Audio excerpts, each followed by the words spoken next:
اللہ الرحمن الرحیم وبالوالدین احسان صدق اللہ مولانا عظیم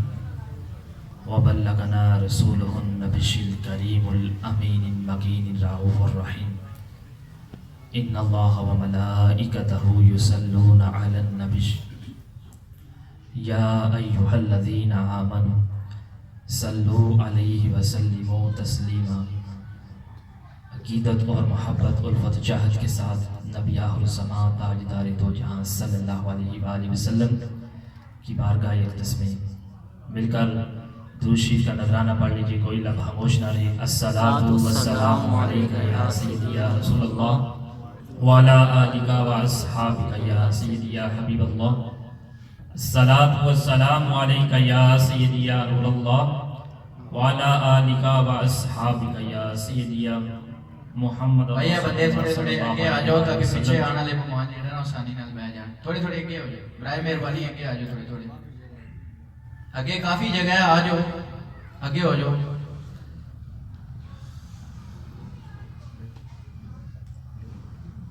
برگزیدہ گوش ملائز سب سے پہلے فخر السادات فخر الاولیاء پیر طریقت رہبر شریعت الحاج پیر سید محمود ذوالقرنین شاہ صاحب بخاری قادری المعروف حضرت پیر سید غلام دستگیر شاہ صاحب بخاری قادری دامت برکات معالی زیب سجادہ نشین مرکزی سجادہ نشین کیپڑا والا شریف کی سب سے بڑی درگاہ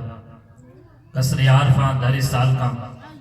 مدینہ المعودیہ بابا جی ٹوپی والی سرکار رحمت اللہ تعالی علیہ اور سید المتقین چند پیر سرکار رحمت اللہ تعالی علیہ۔ آج کی یہ محفل ہمارے مرید صادق عزت مآب جناب محمد ارشد صاحب ان کی یاد میں سجائی گئی ہے۔ وہ قبلہ پیر صاحب کے مرید خاص تھے، تو ہم دعا گو ہیں کہ اللہ تبارک و تعالیٰ آج اس محفل کے صدقے سے اور ذکر و اذکار کے صدقے سے اور ان کی یاد میں جتنا بھی حتم قرآن پڑھا جائے، ذکر و اذکار کیا جائے، اس کے صدقہ سے ان کی قبر کو بقائے نور بنا کر جنت کی کیاری میں کیاری بنائی جائے، ان کے درجات بلند عطا کیے جائیں۔ تو میرے آدوال کے بھائیوں، قرآن کریم کی ایک آیات کریمہ اس کی چھوٹی سی آیت تلاوت کی، وَبِالْوَالِدَيْنِ احسان،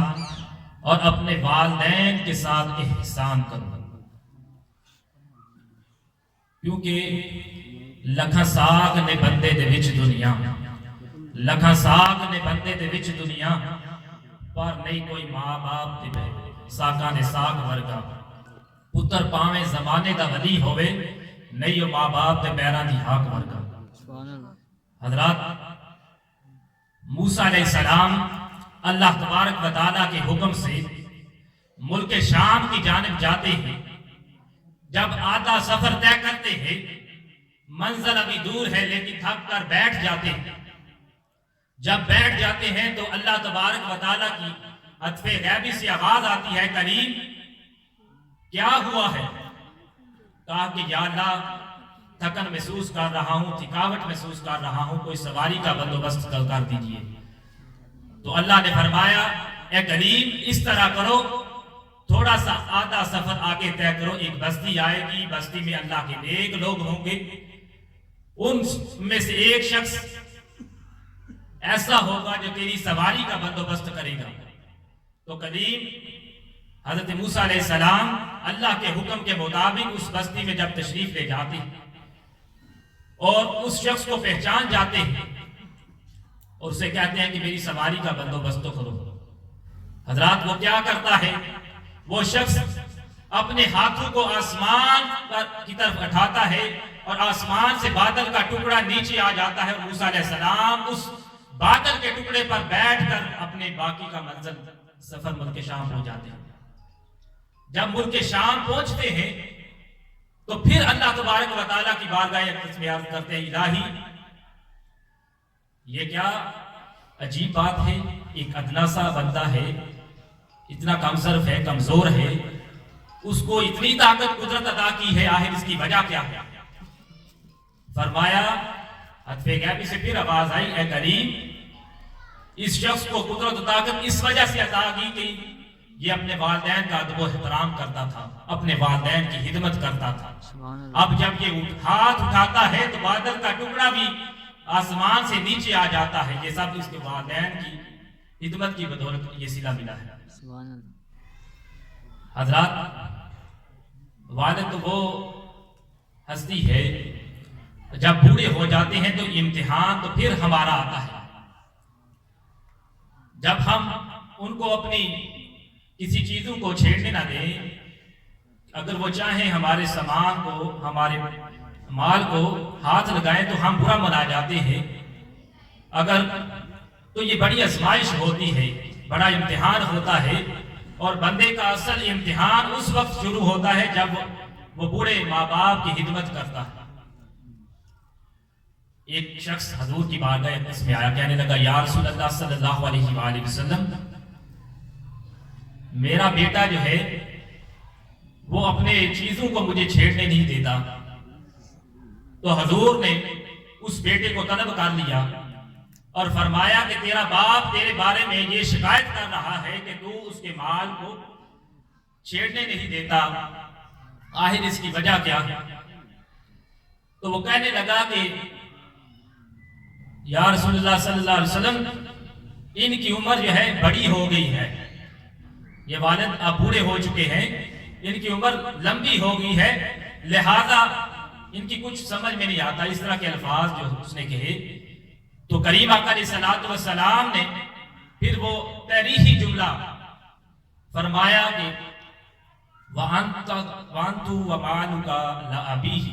کہ تو اور تیرا مال تیرے باپ کا ہے۔ جب تو چھوٹا تھا تو اس کی چیزوں کو چھیڑتا تھا تو اس نے کبھی تو تمہیں منع نہیں کیا، اب تو بڑا ہو گیا ہے اور چیزوں کو، اس کے مال کو وہ تم سے، اگر تمہاری قمیض کو دیکھے کوئی مال تو تم جو ہے برا منا جاتے ہو۔ فرمایا وَأَنْتُ وَمَالُكَ لَأَبِيهِ، تو اور تیرا مال تیرے باپ کا ہے۔ اسی طرح قرآن مجید میں تو کہا گیا ہے کہ اپنے بازو کو سکیڑ کر آؤ، جب تم والدین کی خدمت میں آؤ اپنے بازو کو سکیڑ کر آؤ۔ جیسے مثال لیجئے، ایک پرندہ ہوتا ہے، پرواز کے لیے وہ اپنے پر پھیلاتا ہے، تب جا کر اڑان بھرتا ہے، تب وہ اڑان بھرتا ہے اور منزل کو پہنچتا ہے، آگے بلندیاں طے کرتا چلا جاتا ہے۔ اسی طرح فرمایا کہ جب چاہے تم پروفیسر ہو، ڈاکٹر ہو، انجینئر ہو، بزنس مین ہو، اچھے تاجر ہو، تجارت کرنے والے ہو، لیکن کیا کرو جب والدین کی خدمت میں آؤ، حالانکہ تم باہر جوہر دکھاؤ، ڈاکٹری کے جوہر دکھاؤ، انجینئرنگ کے جوہر دکھاؤ، پروفیسری کے جوہر دکھاؤ، ہر شعبے میں جہاں تمہیں کمال ہے اس کے جوہر دکھاؤ، لیکن جب تم والدین کی خدمت میں آ جاؤ تو کیا کرو اپنے بازو کو سکیڑ کر آؤ، بیٹے بن کر آؤ، وہاں پر پروفیسر یا ڈاکٹر یا انجینئر بن کر نہ ہو، بلکہ بازو کو سکیڑ کر آؤ۔ اس لیے ایک صحابی رسول صلی اللہ علیہ وآلہ وسلم فرماتے ہیں، مشکات شریف ابن ماجہ میں یہ حدیث کوٹ ہے، ان ابی امامہ ان رجلا قال یا رسول اللہ صلی اللہ علیہ وآلہ وسلم ما حق الوالدین علی ولدہما قال ہم جنتک و نارک۔ حضرت ابو امامہ رضی اللہ تعالیٰ عنہ فرماتے ہیں کہ ایک شخص حضور کی خدمت اقدس میں آیا، کہنے لگا کہ یا رسول اللہ صلی اللہ علیہ وآلہ وسلم، اولاد کا والدین پر کیا حق ہے؟ فرمایا دونوں تمہارے لیے جنت کے حقدار ہیں اور دونوں تمہارے لیے دوزخ کے بھی حقدار ہیں۔ اب جنت کے حقدار کس طرح سے؟ اگر تم نے ان کی خدمت کر لی، ان کا احترام کر لیا، ان کے نقش قدم پر چل گئے تو پھر تمہارے لیے جنت کے حقدار ہیں۔ اگر تم گستاخ بن گئے، بے ادب ہو گئے، اونچی الفاظ میں بولا تو پھر دوزخ کے حقدار بن گئے۔ اسی طرح حضرات آقا علیہ السلام نے فرمایا کہ پیارے حبیب صلی اللہ علیہ وآلہ وسلم کی یہ حدیث پاک میں بھی آتا ہے کہ جب پوچھا گیا کہ حسن سلوک کے حقدار کون ہیں، حضرت ابو ہریرہ راوی ہیں، فرمایا امو کا، تیری ماں، پھر فرمایا امو کا، تیری ماں، پھر فرمایا امو کا، تیری ماں، اور چوتھی مرتبہ فرمایا ابو کا، تیرا باپ۔ تو حسن سلوک ہے میری اس حدیث سے پاک کو سننے کے بعد آپ یہ تاثر نہ لیجئے کہ والدین ماں کا حق 3 مرتبہ ہے اور والد کا حق 1 مرتبہ ہے۔ وہ تابش شاعر ہوا ہے، ماں تو وہ ہستی ہے جب محبت کرتی ہے، جب بولتی ہے تو جبریل بولتا ہے۔ تابش بڑا شاعر ہے، کہتا ہے ایک مدت ہوئی ہے میری ماں سوئی نہیں تابش، ایک مدت ہوئی میری ماں سوئی نہیں تابش، میں نے 1 مرتبہ کہا تھا کہ مجھے ڈر لگتا ہے۔ تو ماں تو وہ ہستی ہے کہ جب بندے کو ڈر لگتا ہے تو وہ دیکھتی رہتی ہے کہ اپنے بیٹے کے راہوں میں کہ میرا بیٹا فلاں جگہ سے آ رہا ہے، کیا اسے کچھ ہو تو نہیں گیا۔ اگر میروں کے لوگوں کے برتن بھی مانجنے پڑ جائے تو پھر بھی وہ یہ کام کرتی ہے اپنے بیٹے کو پالنے کے لیے۔ اور اسی طرح والد جو ہے وہ سارا دن رات جو ہے بیٹے کی خدمت میں صرف کر دیتا ہے، اس کی تربیت کرتا ہے، پرورش کرتا ہے۔ اور حدیث میں آتا ہے جو نیک صالح اولاد چھوڑ کر جاتا ہے اللہ تبارک و تعالیٰ اس والدین کو بھی جنت الفردوس میں اعلیٰ مقام عطا سبحان اللہ۔ اور اسی طرح حضرات محترم فرمایا گیا ہے کہ جو اپنی بیوی پر اپنے بیوی کو ترجیح دیتا ہے اپنے والدین پر، من فضل زوجته فغیرہ لعنت اللہ و ملائکۃ والناس اجمعین، تو اس پر اللہ تعالیٰ کی لعنت ہوتی ہے، فرشتوں کی لعنت ہوتی ہے، تمام لوگوں کی لعنت ہوتی ہے۔ تو میرے بھائی نمبردار صاحب کو اللہ تبارک و تعالیٰ جنت الفردوس میں اعلیٰ سے اعلیٰ مقام عطا فرمائے۔ اور بھائی جتنے بھی صاحبزادے ہیں ان کی یہی آرزو تھی کہ میرا باپ کم نہ تھا میری ماں سے، میرا باپ کم نہ تھا میری ماں سے، پھٹے پڑانے وہ کپڑے پہنتا تھا اور کم کھاتا تھا، پھٹے پرانے وہ کپڑے پہنتا تھا اور کم کھاتا تھا، میرا باپ کم نہ تھا میری ماں سے۔ تو اللہ تبارک و تعالیٰ کی بارگاہ ایک تسمہ دعا ہے کہ اللہ تبارک و تعالیٰ ہمارے مرید خاص بھائی ارشد صاحب کو